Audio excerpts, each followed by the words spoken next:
Hello, today's session is on radiological anatomy of abdomen and pelvis, and myself Dr. Rachita Bhaikar will guide you for the same.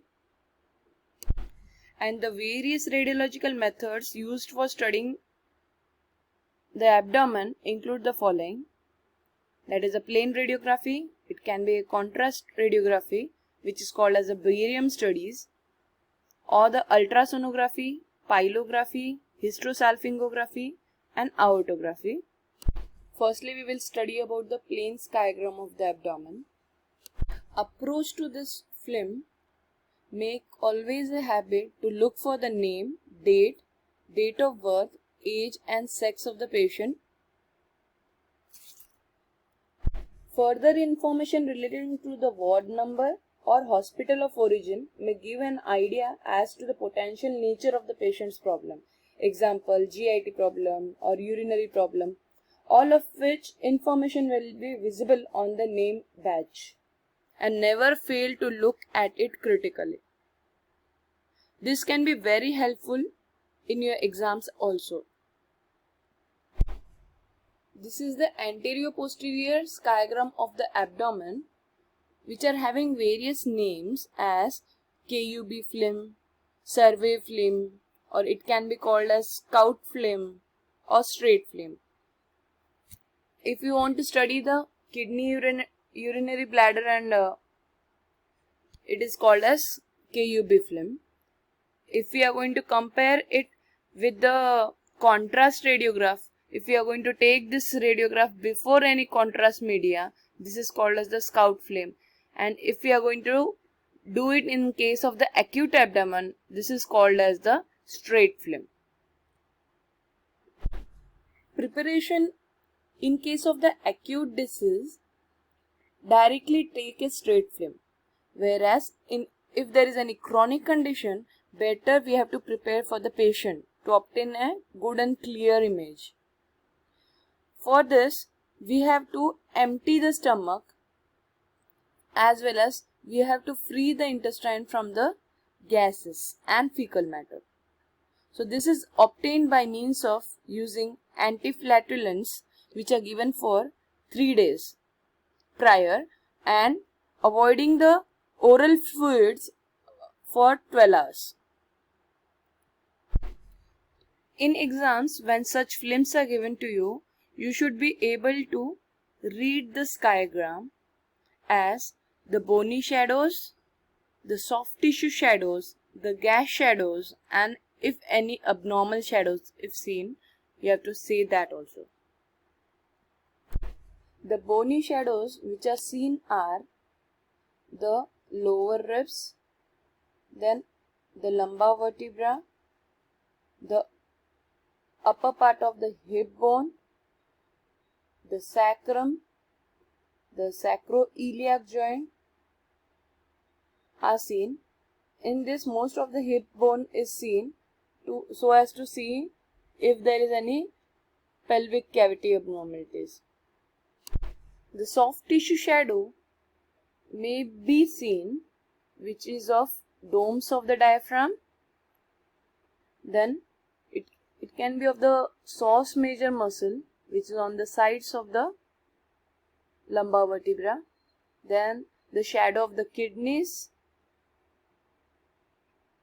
the liver on the right side and the spleen on the left side, which can be seen.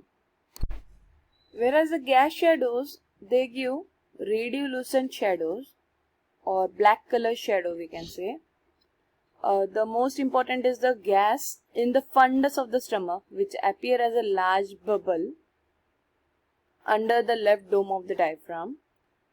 And sometimes there can be the intestinal gases shadow, which are intermixed with that of the fecal matter.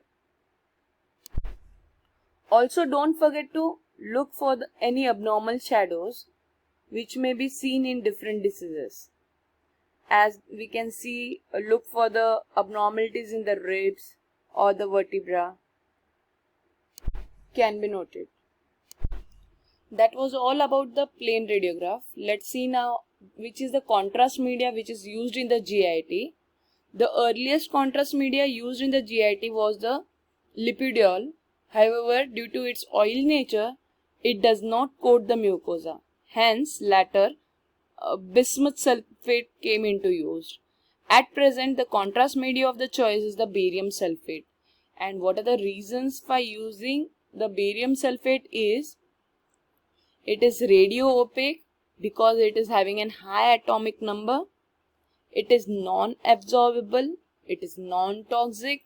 It is insoluble in water because it is lipid. Then it is inert to the tissues. That's why it will not harm our tissues and can be used for double contrast studies. So these are the various reasons for using the barium sulfates, and these are asked in your exams. As the GIT is the luminal structure, the principle of this barium studies is passage of the barium through the lumen, which outlines the mucosal pattern and which is studied under a screen which is called as the fluoroscopy, also called as the radiographs of the film. So barium solo is the contrast study from the oral cavity up to the fundus of the stomach. Indications of this are any abnormalities in the esophagus such as dysphagia, obstruction, pain during swallowing, assessment of mediastinal mass, assessment of left atrial enlargement, or preoperative assessment of carcinoma bronchus or esophagus, motility disorders of the esophagus such as achalasia cardia or diffuse esophageal spasm, and assessment of site of perforation and Zenker's diverticulum.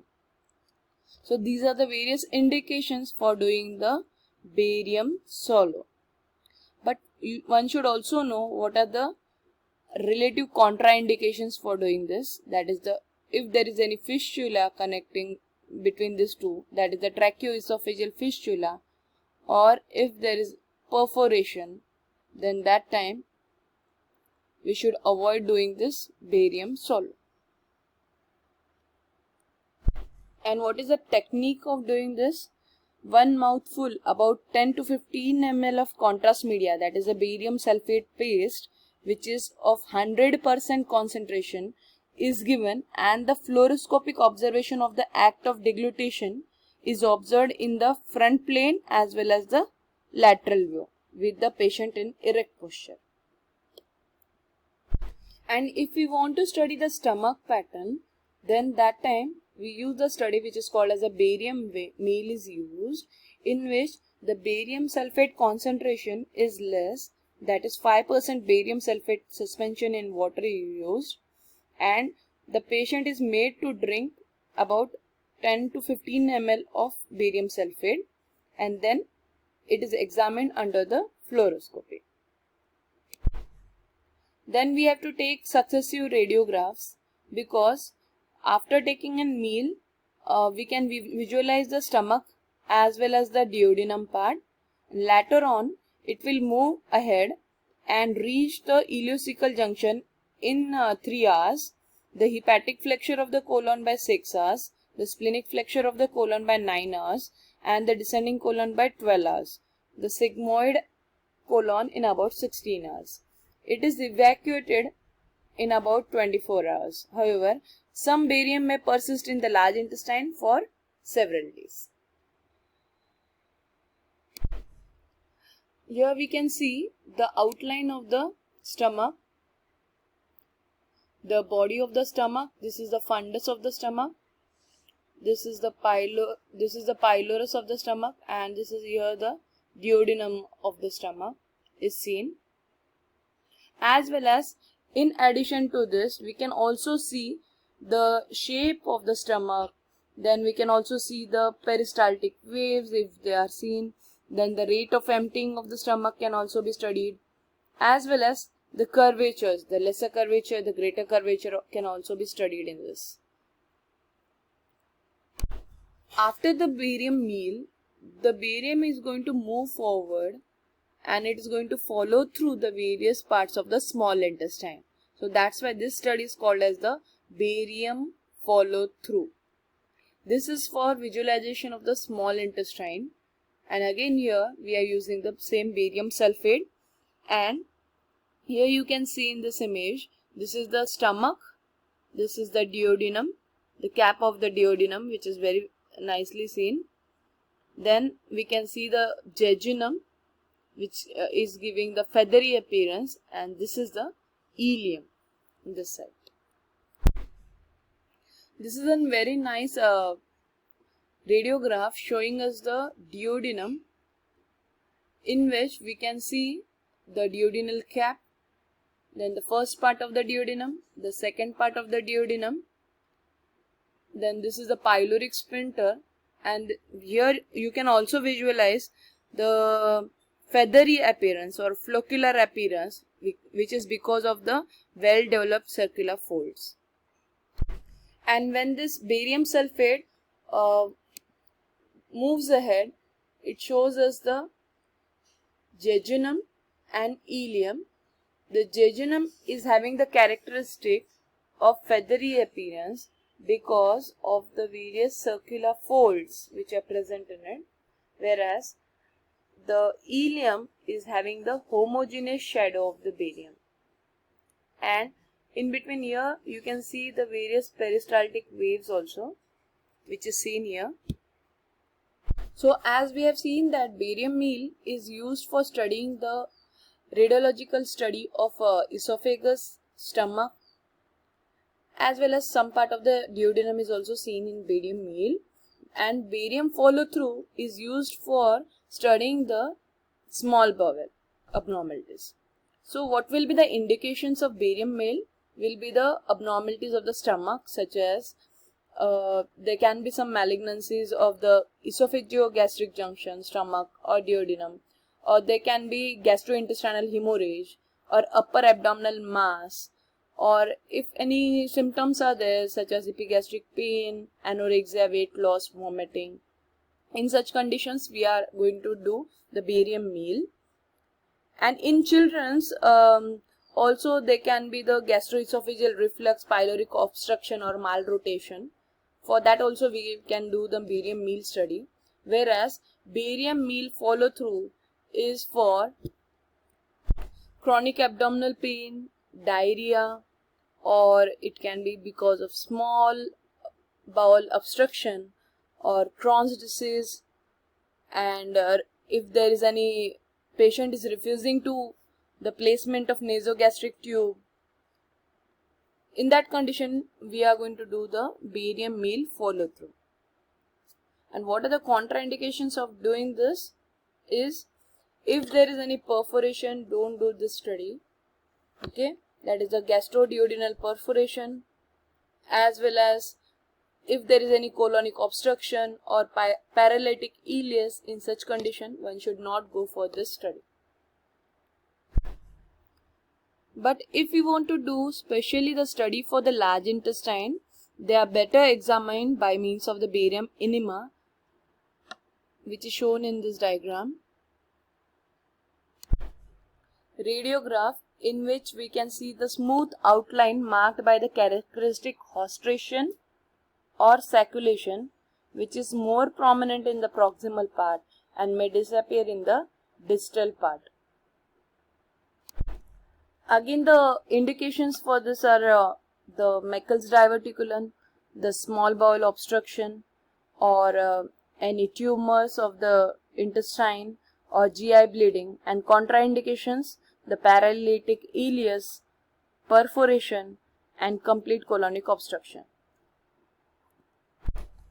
The outline of the colon and the haustrations may be accentuated by the double contrast method, in which the barium is evacuated and air is injected through the anus to distend the colon, so that the barium is also seen, which is white in color, and the black color shadow is of the air. So here we can see very nicely the mucosal lining of the ascending colon, the transverse colon, the descending colon, sigmoid colon, and the rectum, and the various flexure, hepatic flexure and the splenic flexure is also seen.